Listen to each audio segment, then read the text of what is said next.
"You should have let me die that night," he said, and that was the moment I realized nothing about this was accidental. I remember the rain first, the way it came down in sheets so thick it blurred the world outside my apartment into streaks of gray and gold, the streetlights melting into something unreal, and I remember thinking that no one should be out in weather like that, not unless they had nowhere else to go, not unless they were running from something they couldn't escape, and I didn't know then that I was about to open my door to exactly that kind of man. I had just gotten home from a 12-hour shift at the clinic, my sneakers soaked through, my hands still smelling faintly of antiseptic, and all I wanted was a hot shower and silence. But the sound came just as I reached for the light switch, a dull thud against the wood of my door, not loud enough to be a knock, not deliberate enough to be polite, more like someone had run out of strength halfway through asking for help.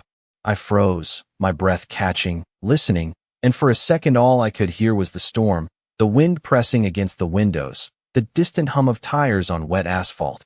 And then it came again, softer this time, almost like a body sliding down the other side. Every instinct told me to ignore it, to lock the deadbolt and pretend I hadn't heard a thing, because this was how bad stories started. This was how people ended up in situations they couldn't control. But something else pushed through that fear, something stubborn and human, and before I could stop myself, I turned the handle. He was leaning against the frame when the door opened, tall even as he struggled to stay upright, dark hair plastered to his forehead by rain, his shirt clinging to him like a second skin, and for a second our eyes met, and I felt it, that strange shift in the air, like I had stepped into a moment that was already written long before I got there. "I just need a minute," he said, his voice low, controlled in a way that didn't match the situation, like he was used to being obeyed even when he had no right to ask. And I should have said no. I should have closed the door, but instead I stepped back. He didn't thank me. He didn't hesitate. He crossed the threshold like he belonged there, like my apartment was just another place he had decided to occupy. And I told myself it was the rain, that it made everything feel more dramatic than it was, that he was just a stranger in trouble, nothing more, nothing dangerous. But even as I grabbed a towel, even as I told him to sit, I couldn't ignore the details.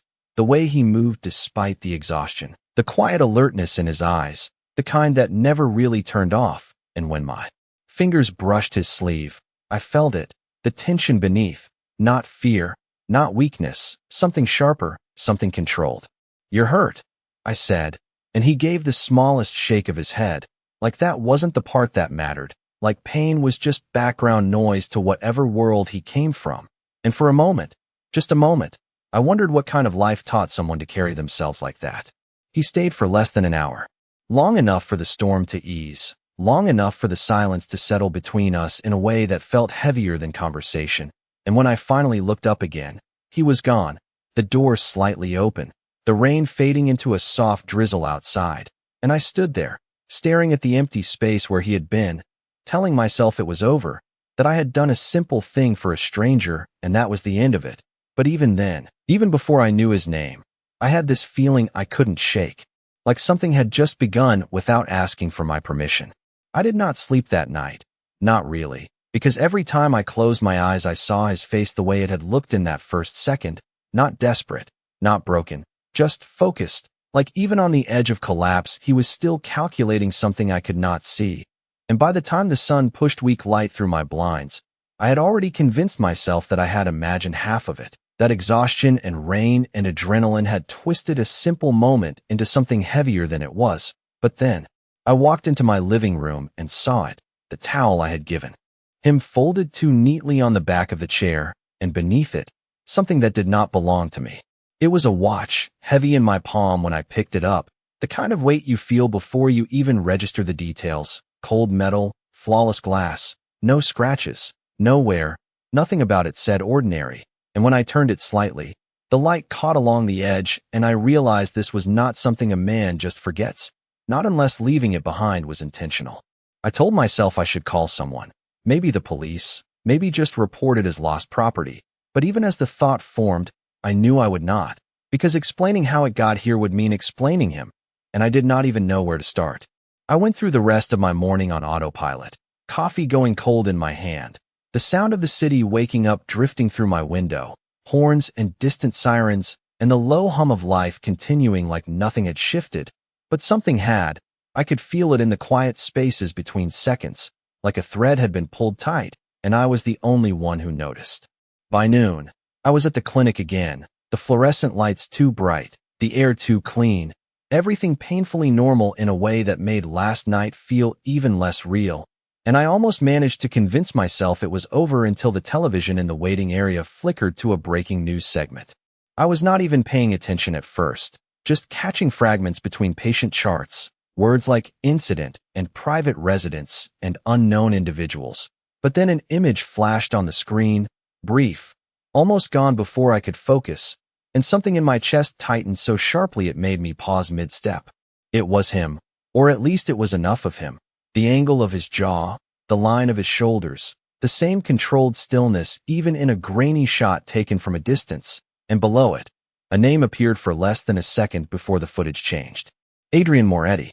The room felt smaller after that, the air pressing in around me as if the walls had moved closer without asking permission, and I stood there, staring at the blank screen long after the segment ended, repeating the name in my mind like it might explain something if I said it enough times. Moretti. It sounded expensive. It sounded like the kind of name that came with doors opening before you reached them and people lowering their voices when you walked by. And suddenly, every detail from the night before rearranged itself into something clearer and far more dangerous than I had allowed myself to consider. The way he spoke, the way he moved, the way he did not thank me. I left work early. I do not even remember what excuse I gave. Just that my hands were not steady enough to keep pretending everything was fine, and the drive home felt longer than usual, every car behind me too close, every reflection in my rearview mirror making my pulse jump just a little faster, like I was waiting for something I could not name to catch up to me. When I finally stepped back into my apartment, the silence hit me first, thick and expectant, and for a moment I just stood there, listening, half convinced I would hear that same dull thud again, that same almost knock, but there was nothing. Just the quiet and the faint scent of rain still clinging to the air, and I should have felt relieved.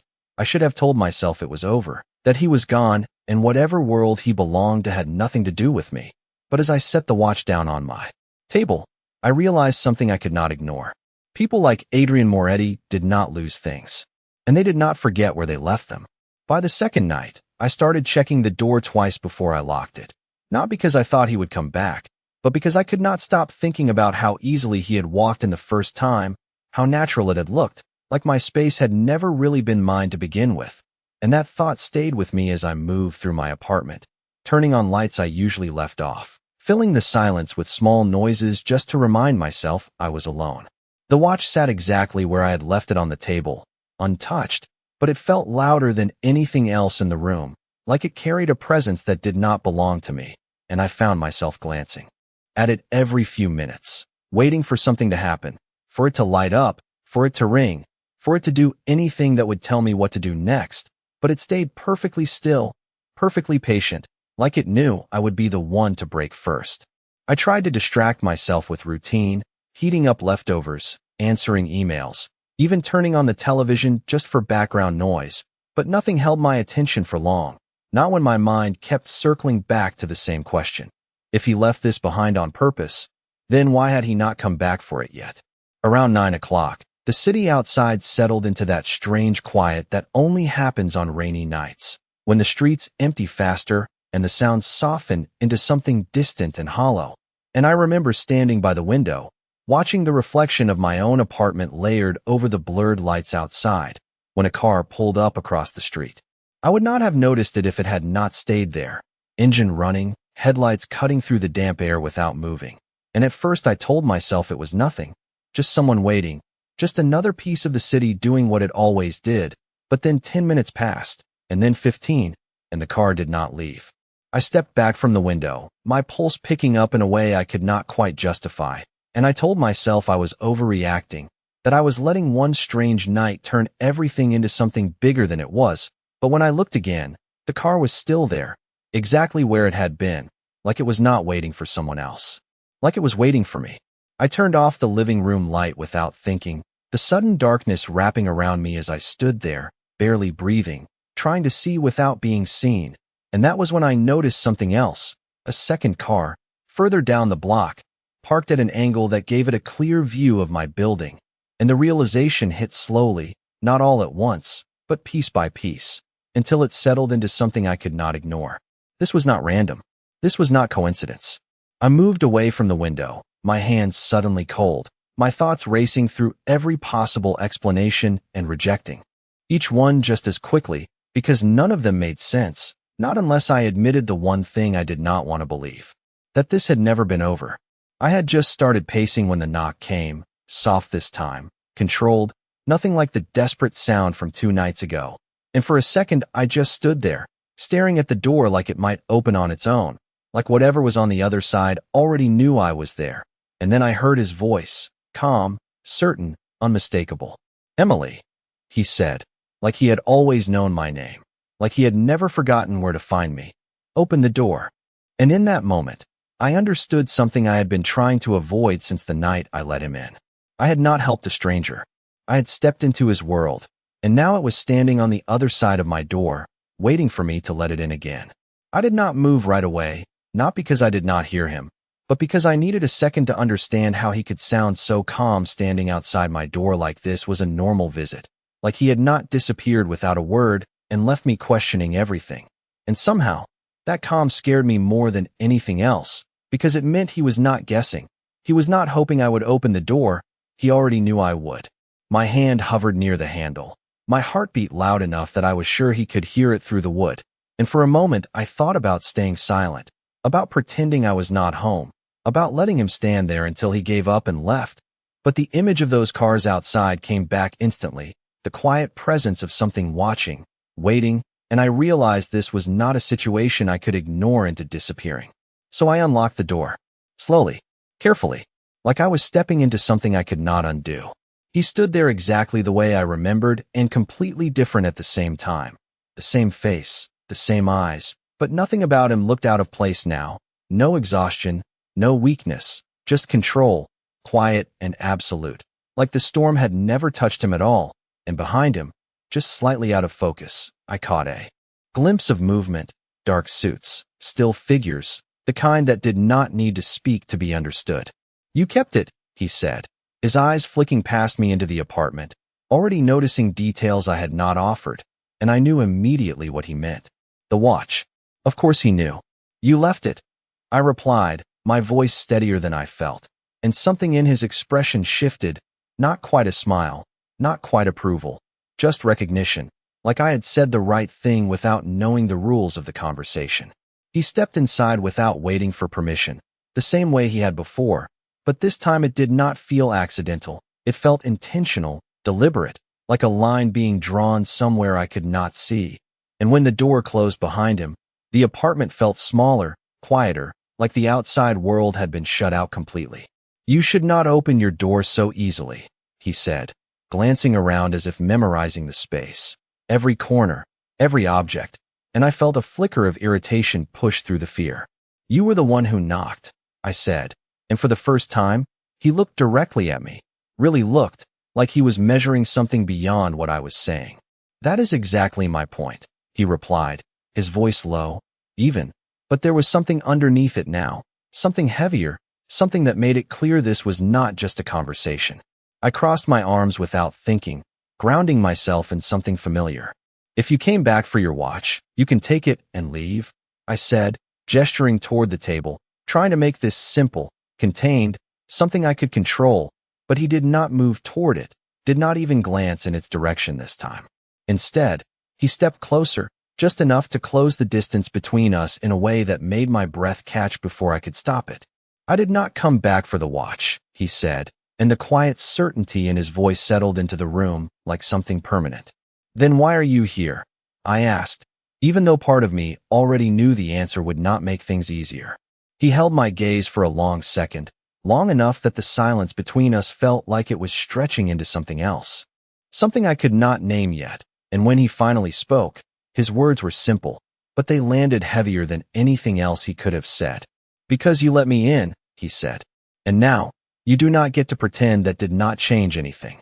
"Then you should not have come back," I said, and the words sounded stronger than I felt, like they belonged to a version of me that still believed this was something I could push away, something I could set boundaries around and expect them to hold. But he did not react the way normal people do when they are told to leave. He did not argue, did not raise his voice, did not even look offended. He just watched me, steady and unreadable, like he was waiting for me to catch up to something he already understood. That was not an option, he replied. And there it was again, that quiet certainty that made everything feel less like a conversation and more like a decision that had already been made somewhere else, somewhere I was not included. I let out a slow breath, trying to keep my thoughts from spiraling, trying to anchor myself in something real, something simple. You do not get to decide that for me, I said, and for a second, just a second, I thought I saw something shift in his eyes, not anger, not frustration, something closer to interest, like I had just said something worth remembering. He took another step closer, not enough to corner me, but enough that I had to tilt my head slightly to keep eye contact. And that small movement made me aware of everything at once. The quiet hum of the refrigerator behind me, the faint sound of rain still tapping against the window, the way the air seemed to hold its breath between us. You think this is about control, he said, his voice lower now, more deliberate, like he was choosing each word with care. But it is not. I let out a short, disbelieving laugh before I could stop myself. You show up at my door, you walk into my apartment without asking, and you tell me I do not get to pretend nothing changed, and you want me to believe this is not about control. He did not interrupt me, did not try to correct me right away, and somehow that made it worse, because it meant he was letting me finish, letting me say everything I needed to before he answered in a way that would make it all feel smaller. It is about consequence, he said finally, and the word landed differently than I expected, heavier, more final, like it carried weight beyond what I could see. I frowned, trying to understand what he meant, but he did not give me time to ask. You opened your door to someone you did not know, he continued, his gaze never leaving mine. And that someone is not a man you can simply forget. I felt my stomach tighten at that, not because of what he said, but because of how true it already felt, how impossible it had been to go back to normal even before he showed up again. I did not ask for any of this, I said quietly, and this time there was no edge in my voice, just honesty, the kind that slips out when you are too tired to pretend otherwise. His expression softened, just slightly, so quickly I almost missed it, but it was enough to make something shift in my chest. I know, he said, and for the first time, his voice did not sound like a command, it sounded like an acknowledgement. He reached past me then, not touching me, but close enough that I felt the movement, and picked up the watch from the table, turning it once in his hand before setting it back down exactly where it had been. If this were about the watch, he said, almost to himself, I would have taken it and left. I swallowed, my throat suddenly dry. Then what is it about? I asked, even though I was not sure I wanted the answer. He looked at me again, really looked, like he was deciding how much to say, how much I was ready to hear, and when he spoke, his voice was quiet, but there was nothing uncertain about it. It is about the fact that you are no longer invisible, he said, and that makes you part of something whether you want to be or not. The word invisible stayed in my head long after he said it, echoing in a way that made everything feel sharper, like the edges of my life had suddenly come into focus whether I wanted them to or not, and I hated how easily he said it. Like he understood something about my world that I had never put into words myself, because before that night, I had been invisible, just another face in a crowded clinic, another person moving through routines that never changed, and now he was standing in my apartment telling me that version of my life was over. I do not want to be part of anything, I said, the words coming out more quietly than I intended, because saying them out loud made them feel fragile, like something that could be taken away just as easily as it had existed. He did not argue with me, did not dismiss it, but he did not agree either, and that silence felt heavier than any disagreement could have. Instead, he turned slightly, his attention shifting toward the window for just a second, like he was checking something I could not see, and that small movement reminded me of the cars outside, the stillness of them, the way they had not felt random. Those cars, I said before I could stop myself, they are not here by accident, are they? His gaze returned to me slowly, and I knew the answer before he even spoke, because of the way his expression changed, just enough to confirm what I already felt. No, he said simply. My stomach tightened, a cold realization settling in deeper than before. They are watching me, I said, and it was not really a question anymore. They are watching the situation, he corrected, but that did not make it better, not really, because I was part of that situation now, whether I liked it or not. I wrapped my arms around myself without thinking, grounding my body in something solid, while everything else felt like it was shifting under my feet. So what happens now? I asked, because that was the only question that mattered, the only one that had any weight left. He did not answer right away, and that pause stretched just long enough to make my thoughts start racing again, imagining outcomes I could not control, paths I could not see. And then he stepped closer, not aggressively, not forcing anything, just closing the distance enough that I had to meet his gaze again whether I wanted to or not. Now he said, his voice quieter than before, but somehow more certain. You do not open your door for anyone except me. I blinked, the words settling in slowly, and then the meaning hit all at once, not just what he said, but what he implied, the restriction, the expectation, the line being drawn without asking for my permission. That is not your decision to make, I said, but there was less conviction in my voice this time, because part of me already understood that he was not offering this as a suggestion. It is already made, he replied, and there it was again, that calm finality that left no space for argument, no room for negotiation. I shook my head, taking a step back, needing space even if it did not change anything. You cannot just walk into my life and decide how I live it, I said, and for the first time, there was a flicker of something in his expression that looked almost like frustration, but it was gone as quickly as it appeared, replaced by that same controlled stillness. I did not decide this, he said, and there was something different in his tone now, something that felt closer to truth than anything else he had said so far. You did, the moment you let me inside. The words landed harder than I expected, because they were not entirely wrong, and that was the part that made them difficult to push away. He glanced toward the door then, just briefly, like he was aware of something beyond it, something moving, something changing, and when his attention came back to me, there was a shift in the air that I could not ignore. You should pack a bag, he said. You are not staying here tonight. No, I said immediately, the word coming out sharper than anything I had said so far, because this crossed a line that felt real in a way the rest had not. Leaving was not just a suggestion, it was a decision about my life, my space, everything I had built around routine and control, and I could feel that slipping the longer he stood there acting like it was already settled. I am not going anywhere with you, I added, more controlled this time, even though my pulse had started to race again, because part of me already knew this was not going to be as simple as refusing.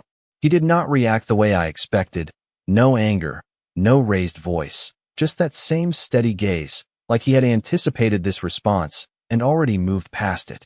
You think staying here is safer, he said, not as a question, but as an observation, and I opened my mouth to argue, to tell him this was my home, that I knew this place, that I was not going to let him uproot me because of something I did not choose. But the words caught somewhere between instinct and doubt, because of the cars, because of the way he had said they were watching the situation, because of the quiet tension that had settled over everything since he walked back into my life.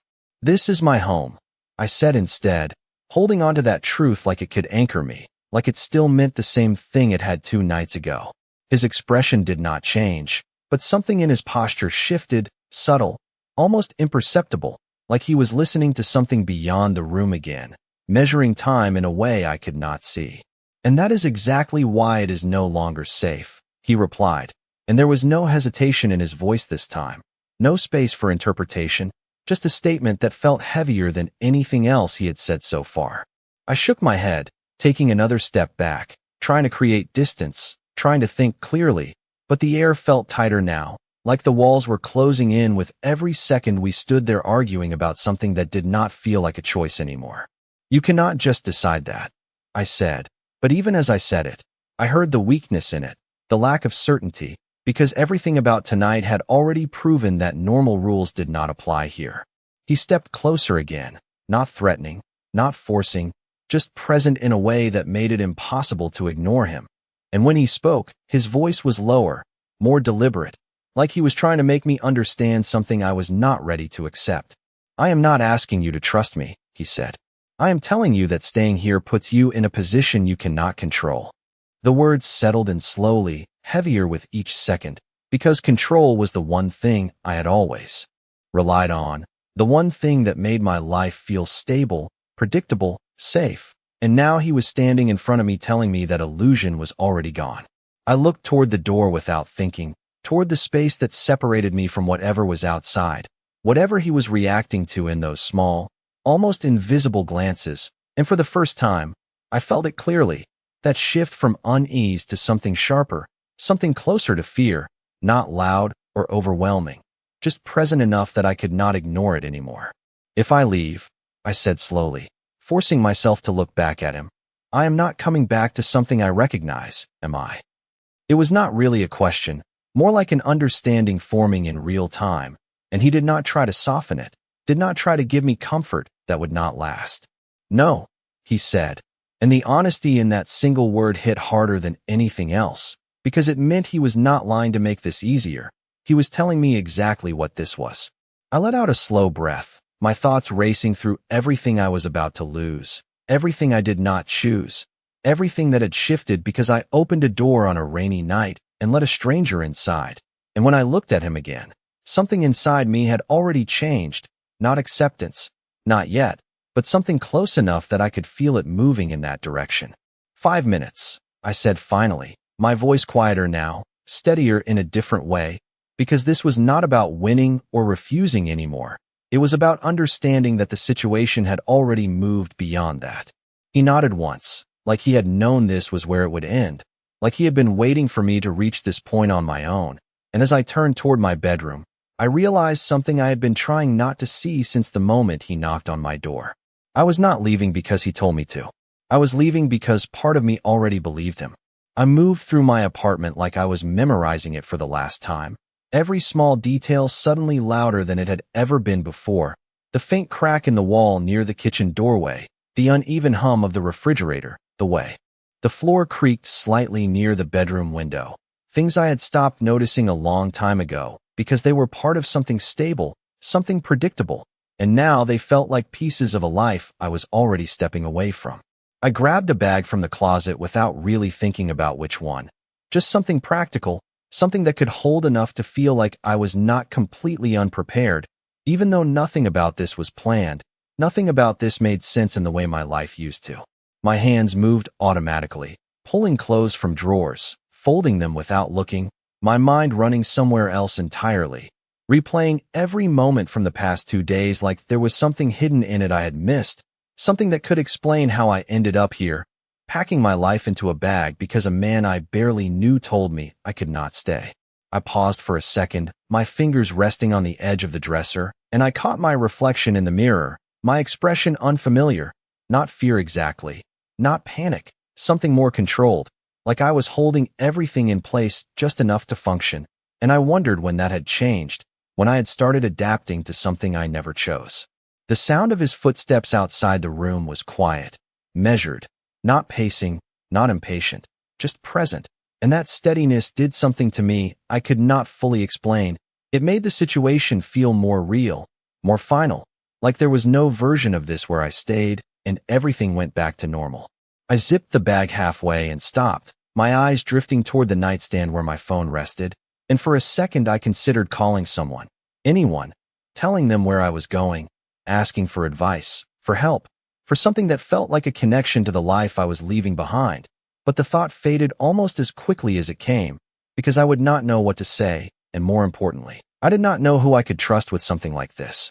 I picked up the phone anyway, staring at the blank screen for a moment before setting it back down, because deep down I already understood that this was not something I could share without consequences I did not fully understand yet. When I stepped back into the living room, he was standing exactly where I had left him, near the door, his posture relaxed but alert in a way that made it clear he had not stopped paying attention for even a second.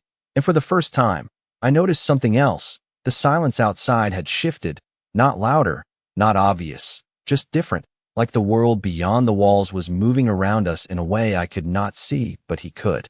His eyes moved to the bag in my hand, taking in the detail without comment, and then back to my face, like he was confirming something silently, something already decided.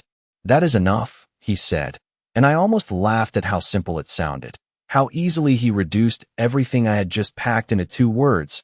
But I knew what he meant, not about the bag, but about the moment, about the hesitation that no longer had a place here. I slipped my shoes back on, the familiar motion grounding me for a second, and then I reached for my keys, stopping just before I picked them up, because something about that felt symbolic in a way I was not ready to process. Like taking them meant I believed I would come back, and leaving them meant I understood I might not. "Bring them," he said quietly, and I looked at him, surprised, because he had not been watching my hands. He had been watching me, and somehow he knew exactly what I was thinking. I picked up the keys without another word, the small weight settling into my palm, and as I moved toward the door, he stepped aside just enough to let me pass first, not blocking me, not guiding me, just making space in a way that felt deliberate.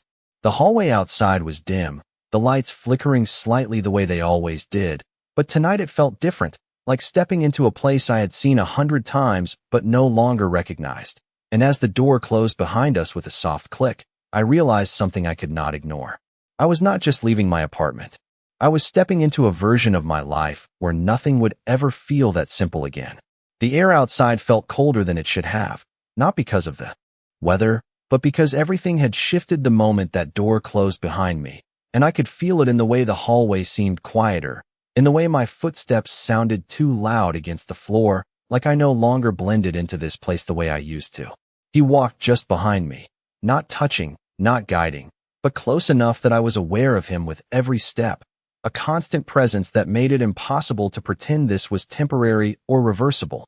And when we reached the stairwell instead of the elevator, I hesitated for half a second, my hand hovering near the railing, because nothing about this felt casual anymore. Every choice felt deliberate, calculated, even the path we took out of the building. "This way is faster," he said, as if reading the question before I asked it, and I nodded without replying, because I was starting to understand that he always knew more than he said, and that realization was both unsettling and strangely grounding at the same time.